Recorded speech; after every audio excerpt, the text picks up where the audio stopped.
So yun mga kalingap, magandang araw po sa ating lahat and welcome po sa ating munting YouTube channel po, ang Roel of Malalag. So ngayong araw po, andito po tayo kina Mary Joyce mga kalingap na sa bahay po nila para po bisitahin. Kasi andito po tayo kina Boy Saging para po ipagawa po yung bahay po nila. Bayanihan po yun mga kalingap, no? Kami-kami lang po yung gumagawa and syempre andyan yung kapatid po ni Kuya Alex na karpintero. So ito po, kapitbahay lamang po sila nila Mary Joyce. So ngayon po, bibisitahin nilang po natin mga kalingap. So ito po sila. Ayan mga kalingap. Hello kayo. Kumusta? Ayos lang po. Ayan na. Sige, hawakan niyo yung natin, camera. Ay, yung microphone. Kumusta kayo, Mary Joyce? Okay lang po. Okay lang. Ba't medyo masaya yung mukha niyo? Makita po ulit kayo. Ay, grabe. Inihintay niyo kami? Sa aming pagbalik dito. Ito si mama mo. Hello po ate. Anong pangalan niyo po? Pwede po makipag muna, no? Kasi ngayon lang po namin kayo nakita. Anong pangalan niyo po? Ate Rita. Rita po. Ilang taon na po kayo, ate? 47. Kayo po yung mama nila Mary Joyce. Wala Si po ako ngayon, Mister. Saan si Mister po? nasa trabaho po. So ngayon, wala po kayong trabaho ngayon? Ngayon, kanina po, kauwi ko lang, sabi ng anak ko, may padating daw pong vlog, kaya hindi muna ako umalis. Ano pong trabaho niyo po? Noon po, tuyo, ngayon yung mga hukay-hukay. Hukay-hukay.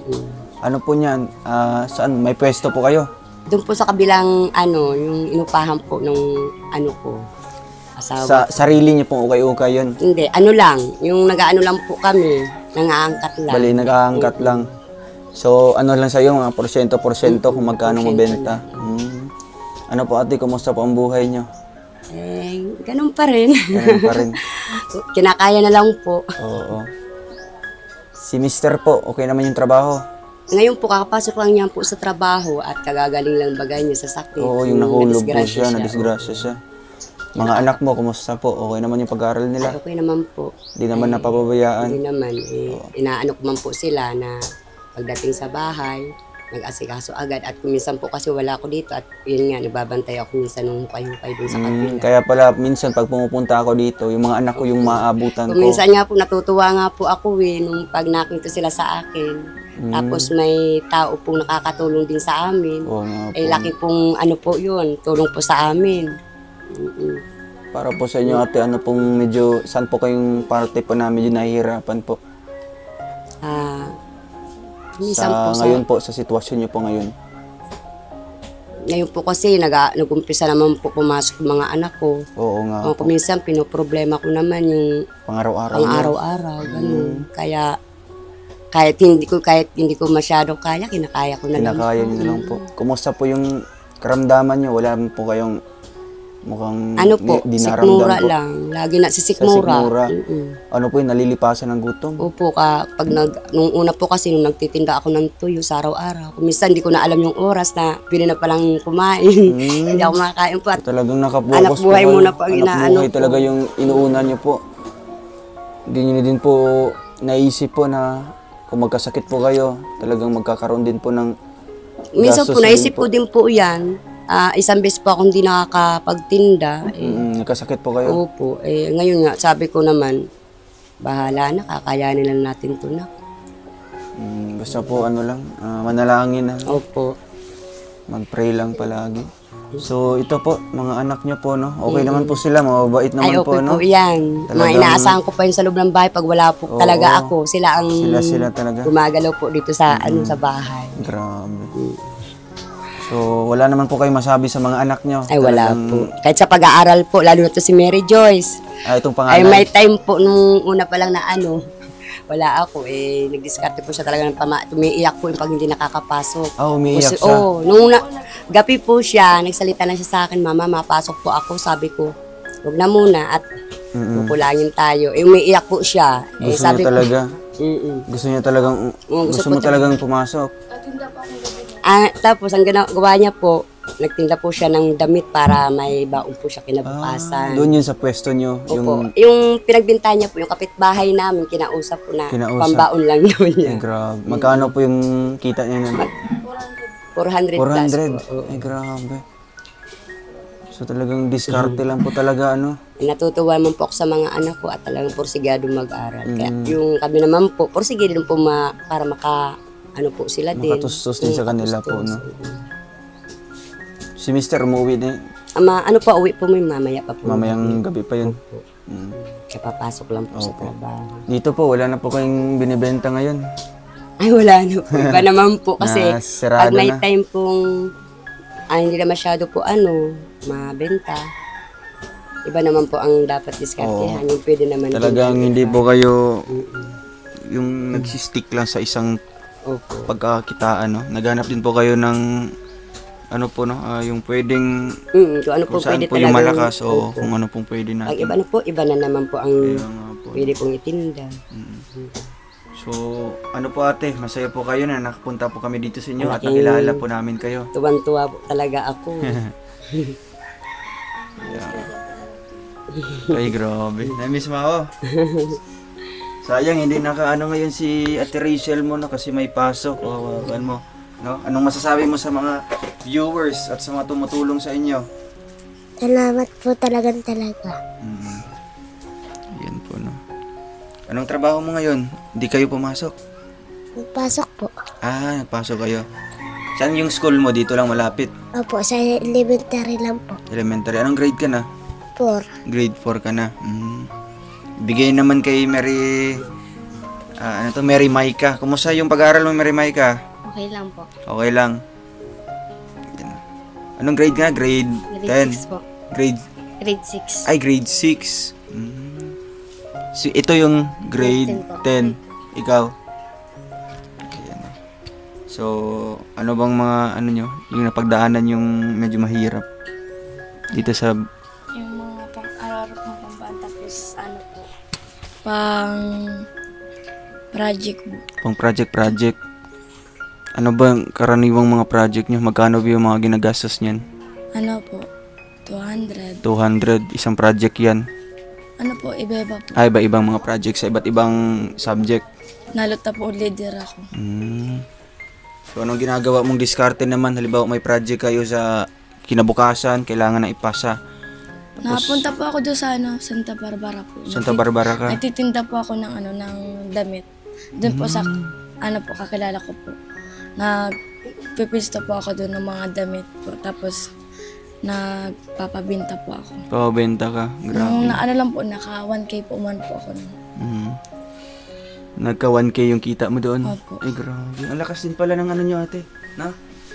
Lakas din po ng ukay-ukay nyo po na binibenta po ng negosyo. Yung unang ko lang po. Tinda niya. Unang lako lang po doon. 1,000 na yung kita mo. Pero nung pangalawa na po, lang, 200. 200 na, medyo mahina na. Sa una lang po ang medyo malakas talaga. Para po sa'yo, ate, ano po talaga yung pwede naming maitulong po sa inyo na talagang pagkukunan nyo po, na talagang hindi siya yung yung tuloy-tuloy pa rin, no? Gaya po gusto ko po talaga magkaroon ng konting negosyo, yung gaya nung una po sa tuyo. Kumisan po kasi hindi naman pwede araw-araw na tuyo ang paninda at yung iba naman po kasi nagsasawa din sa araw-araw lako po. Yung ibang naman po pwedeng pagkakitaan kung ano po dapat pong pwede. Oo. Gaya po ng damit na pang hukay-hukay. Ngayon po, nung una naman medyo mabenta, ngayon naman matumal na naman. Tumal naman. Gusto ko po yung gaya ng ihaw-ihaw. Gusto ko naman yung ganun po, ihaw-ihaw. ang panibago na naman. Oo nga po, no? Kasi talagang maghahanap tayo ng yung negosyo na talagang lalakas siya, no? Yung talagang makakatulong sa inyo pang araw-araw. Opo. So gusto mo yung ihaw-ihaw po. Para Marami po, din ba yung mga bata dito, ano po? No? siguro tingin ko po at maraming mga bata dito, tingin ko talaga mabenta. Mabenta talaga Kahit piso-piso yung parang quick po, sir na malit So yung gusto mo mga ganun, yung para mga madali street din- foods lang. Oo, para madaling maibenta sa mga bata. Oo nga. Kasi kung ganyan po ate, pwede po kayong, halimbawa, magpwesto po kayo sa mga malapit sa paralan. Opo. No? Yun po ang bala ko talaga po noong umpa. Gusto ano ko yan, malakas makapwesto din yan. po sa malapit sa eskwelahan para wat paano po, siguro sabi ko mabenta talaga. At mga bata nakikita ko naman yung iba baga, kaunti ang baon. Oo, at least Pwede sila makabili ng halagang 2 piso. Oo, kahit sa mga 2 piso. piso, pag ipon-ipunin yan, talagang maganda yung kita niyo po dyan. So gusto niyo po ng ganyan, ano po, no? Ang kulang na lang po natin is yung kapital, no? Yung puhunan niyo po. Kasi kailangan po yung mga lutuan, mga gamit, no? Sige po ate, ano? Ay, gusto mo magtinda. Okay lang ba sa inyo? Sa school nyo? Sa room nyo? Opo. Okay lang sa inyo? Unang-una pa lang po, gusto ko na Ano po bang mga magtinda. binibenta? Ano ka na? Nasubukan mo na ba magbenta doon sa loob? Opo, nagtinda po ako ng ng mani, pastillas, tapos graham balls, tapos pang... So, ba't nawala yun? Nagamit mo yung puhunan mo? Hindi Nagastos mo? Nagpapatinda po sa kanyang tita ko po. Pinapatinda lang Opo. sa'yo. Sa isang peraso, may piso po Ay, ako. piso ka. Opo, pandagdag po bambaon. Kaya nga, So, gusto mo ulitin, ha? Opo. Magbenta ka sa loob, no? Anong Magbenta gusto mong man po. ibenta doon sa loob? Kagaya lang po dati. Ay, yung mga munchkins, ganyan. Opo. Tapos, ano pa? Mga gummy. Mga gamit? Gummy po. Ay, yung mga gummy bear? Opo. Malakas ba yun sa loob? Opo. So, talagang din ate, no? Mukhang si Mary Joyce yung sa'yo. Parang yan din po. Parehas din kayo, no? Nagmana po siya kasi nga. Mahilig sa mahilig siya. tinda-tinda. Yung negosyo-negosyo. Sa bus. Dati po sa Albay kami nakatira noon. Sa Panganiban. Hindi po. Sa Albay po. Maliit pa lang po ako. Nagtitinda na po akong pastillas. So, ito yung talagang mo, tinitrain mo na medyo hindi mahiyain sa pagbebenta. No? Ano pong masabi niya po sa anak niya po, ate? Talagang Wala na po ako, sir, masasabi niya. Lahat nasa kanya na. nasa kanya na po, no? Kaya lang po ang ko po dyan, may problema pa talaga kung maliit pa po yun talagang. Meron po siyang sakit talagang. Hanggang ngayon, may time po siya na ang ilong niya talaga. Yung Layo na nagdudugo. dugo po talagang nung maliit pa po yan, sinabihan po ako ng doktor kung may lahi po daw kami leukemia. Sabi ko po, di ko po alam. Tinanong ko po yung kasama ko talaga, may lahi po daw talaga sa leukemia. Ngayon, ang sabi ng doktor, pag hindi totally itong magamot ng maintenance, baka daw mapunta daw po ito sa leukemia. Kahit gabi po yan, dugo talaga. Hindi ba po siya napacheck up, ate? Pinapacheck upan ko rin po yan. Yung mga lab test po, yung mga laboratory test, hindi pa? Ay, hindi pa po. Yung mga CBC, yung sa mga blood ganun test niya, lang na- wala pa. Ang kinakatakot ko po niyan, ngayong buwan po, hindi lang ilang beses. Sa isang araw, kuminsan 3 beses. Akala ko nga, Grabe. takot po ako nung nakaraan. Kasi gabi, mga 2:00, ginising niya ako kasi yung mga unan, puro dugo, po yan. Hala. Ang alam ko po noon talaga, sa init lang. Siya naman po araw-araw talagang naliligo. Ngayon, yung dinala ko po yung sa ospital ng maliit pa, yun ang binanggit sa akin ng doktor pagdating ng 15 years old daw, babalik ulit yung Kaya sakit ngayon, na yun. bumabalik na po siya. Ayun ang pinangamba ko lang po sa kanya. So, ano bang gusto niyo po, ate, na mapacheck up po siya ulit? Ayun po ang talagang gusto ko po talagang mapacheck up. Malaman din po natin kung ano po talagang totoong po niya. Sakit niya. Sakit po. Ano bang ginagawa niyo po, ate, pag halimbawa umaatake po yun? Ano po, lagi ko po siyang sibukaw pong kahoy na Yung pampadagdag mga po herbal sa na dugo. po. Yun po ang pinapainom ko sa kanya. Lagi kong sinasabihan siya kung saan baon niya po talaga. Yung tubig niya, yun ang sibukaw. Sabi ko, wag iinom ng ibang tubig. Yung gamot lang iinumin mo pag pakatapos mong kumain. Ay, grabe. So, ito po, ate, na talagang ganyan din pala yung Tuwan-tuwa buhay na niyo po po, ano? So, ayun. Basta po, pag may mga biyaya tayo, no? Dalhin natin yan sa Dr. si Mary Joyce, no? Para mapacheck up po natin. Nung bata pa siya napacheck up niyo po siya, ate? Opo, nung mga pa lang po siya, 4 years old. 4 years old pa yun. Nasa 1 buwan po kami nasa ospital. Sa ospital. Dahil sa sakit po yan. Yun nga ang sabi po ng doktor, pagdating ng 15 years old na naman itong anak ko, baka daw bumalik na naman daw po. Pag hindi, walang gamot na mini-maintenance. So, may gamot na po siya nung 4 years old siya. Opo, ang dami pong gamot niya. So, ilang taon po siya nung nahinto yung pag-inom? 2 taon po siyang nagiinom talaga noon. 2 taon. Ngayon po, siyempre, sa Ngayon wala hirap na. ngayon, hindi talaga po kami makabili ng gamot niya. Kasi yung kinikita niyo po ate, no, para lang sa, mga tama lang anak po ko. sa pang-araw-araw niyo Minsan po. kulang pa.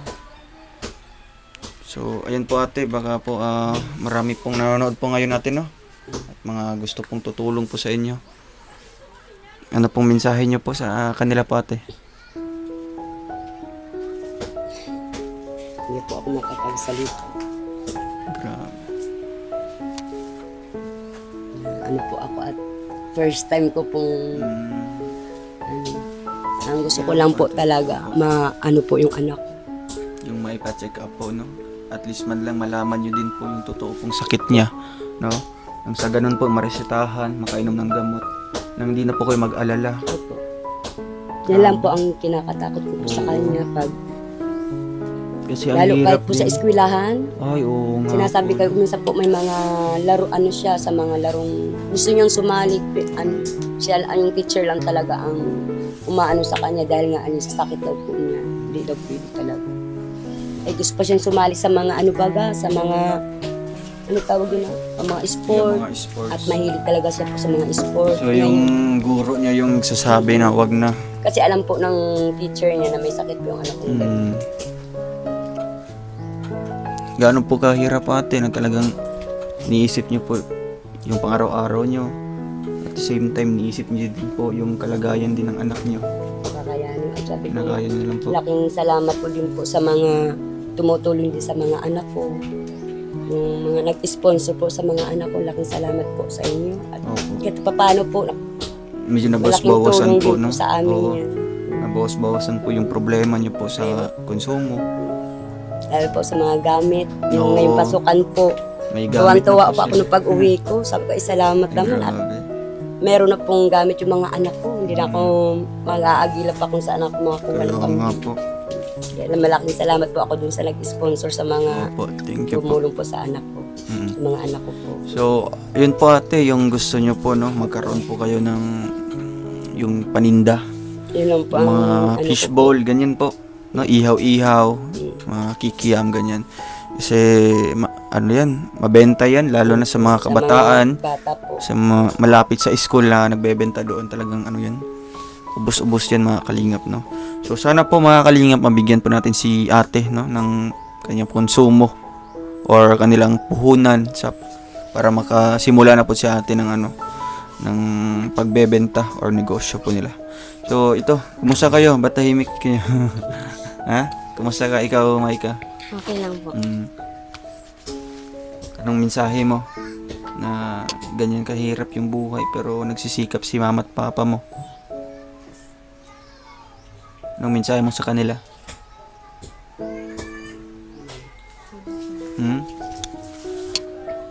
Pasalamat ka sa kanila. Salamat po kay mama at kay papa. At kahit po gano'ng kahirap ang buhay, kinakaya pa rin po nila. Ganun. So, talagang pagbubutihan niyo yung pag-aaral niyo, no? Pagsisikapan niyo makatapos kayo para din makatulong sa kanila. Ano? Kasi si papa mo may ano na din yun, di ba? Na-disgrasya yun, na-aksidente. Miss ano rin sa Oo, baga. kahit ganyan, talagang pumapasok pa rin sa pagtatrabaho. No? Sige, si Martin, anong mensahe mo sa mama at papa mo? Ha? Ay, naiyak-iyak na si Martin. Emotional po sila mga kalingap, no? Siyempre, yung panganay po nila na talagang nakakaalam sa sitwasyon, no, ng pamilya po nila. Anong mensahe mo sa kanila, mama at papa mo? Maraming salamat, Tabi, ma. Maski kahit anong pagsubok na nadaan, kinakaya pa rin. Maski Yan, kahit makulit po kami. Kahit makulit, no? Basta ano lang, control nyo lang, no? At talagang ayun, kasi nga yung mama at papa mo. Oo. Sige po, may dala ako ditong bigas, no? Bibigay po natin mga kalingap. Bumili po ako ng bigas para po sa kanila. Sana po no, sa pagbalik po natin ulit sa kanila, no, mabigyan natin si nanay ng kanilang puhunan, no, pasimula. Ayan po mga kalingap, may bigas po tayo dyan. Ayan po ate, anong mensahe niyo po na ayan, may bigas na po kayo? Ang kulang na lang po ay yung maraming salamat po na mayroon pong nagbigay sa amin ngayon. Tapos sa mga anak ko po, mga yun ang ibang nag-sponsor po, malaking salamat po sa amin. Ayan, salamat po, no. At ito din po ate, no, wala po kayong pang-ulam ito, magbibigay din ako para pambili niyo yung pang-ulam ito. 1,000 po ate. Tanggapin niyo po yan, no, para pang-ulam-ulam niyo po, lalo na nag-aral po yung mga anak niyo. Ano po? At ito, bibigay ko kay Mary Joyce, no? O, ano mensahe mo, Mary Joyce? Maraming salamat po kay Carol. Hayaan nyo pag ano, na makasahod pa tayo ulit, no? Magbibigay pa tayo dito ng bigas nyo, no? Kahit wala po tayong, wala pang sponsor sila, no? Hanggat may kinikita po tayo mga kalingap sa ating pagbablog, ito po, nakakatulong pa tayo sa kanila. So ito para kay no, ito kay Mary Maika, no?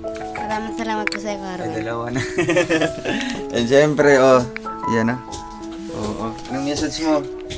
Salamat po talaga po. Ano ang gusto mo sa, gusto mong hilingin? Ikaw may sinabi ka kanina. Ito, bigay mo. No, baka may makarinig dyan, magtulong sa iyo. At mabigyan ka ng regalo sa Pasko. Ano yun? Gusto Bike po. Bike. Gusto mo ng bisikleta? Payag man sila mama mo. Magbisikleta ka. Okay man sa kanila. Ha? Sige, magsalita ka dito. Anong gusto mong sabihin? Baka may makarinig at makatulong sa iyo. At magbibigay, no? Sana po matupad po ang pangarap ko. Oo, sana matupad yung pangarap po ni Martin na magkaroon ng bike, no, ng bisikleta. Anong klase yung bisikleta? Yung malaki or yung maliit lang? Maliit lang po. Yung tama lang sa iyo? Opo. Yun ang gagamitin mo sa pag-school, hindi? Sa pang-school po. Ano gagamitin? Payag man po kay ate. Nagbisikleta po siya papuntang school. Okay lang po, basta sa tabi lang siya Tabi ng lang, no? kalsada. Oo nga. Basta't alam niya yung paano dumaan doon sa kalsada. Sa tabi-tabi lang. Ano? Oo. So, hayaan mo, no? Baka mabigyan ka ni Santa Claus. No? Pagbalik namin dito, may dala-dala na kaming yung bisikleta para sa iyo. No? Hintay-hintay ka lang. No? Ayan, no? Basta marunong maghintay talagang may darating yan. No? Marunong ka ba maghintay? Opo. Oo. Sige po. So, ayun po ate. Kasi nga po, pupunta pa ako dun sa kabila, no? Ano pong huling mensahe niyo po ate para sa ating lahat po na viewers po natin? Maraming salamat po sa mga nagtulong sa anak ko tsaka sa akin. Sana po ang agad-gulan din po, sana po mapagamot po itong si Mary Maika. Oo nga po ate. Yun lang po ang Yun po ang hiling niyo po. Mapagamot po yung anak po niya na panganay, no? Kasi nga po delikado po kung magiging mapunta po sa leukemia. Yun po ang banggit po sa akin kasi ng doktor, pag wala daw gamot, baka daw po maano po yun sa leukemia, mapunta po daw sa leukemia. Oo nga po, no? Mas maigi at maganda po na maagapan ka agad, no? At malaman po ang sakit po. Sige po ate, pag-pray po natin yan ate, no? Na madala po natin siya doon sa hospital, no? Mapacheck up po natin at nang malaman po natin yung totoong sakit po niya. Sige po. So ayun, alis na po kami. Ingat po kayo dito. Opo. Bye-bye na. Bye-bye sa lahat ng viewers. Maraming salamat sa mga viewers. Sige, bye-bye. Thank you.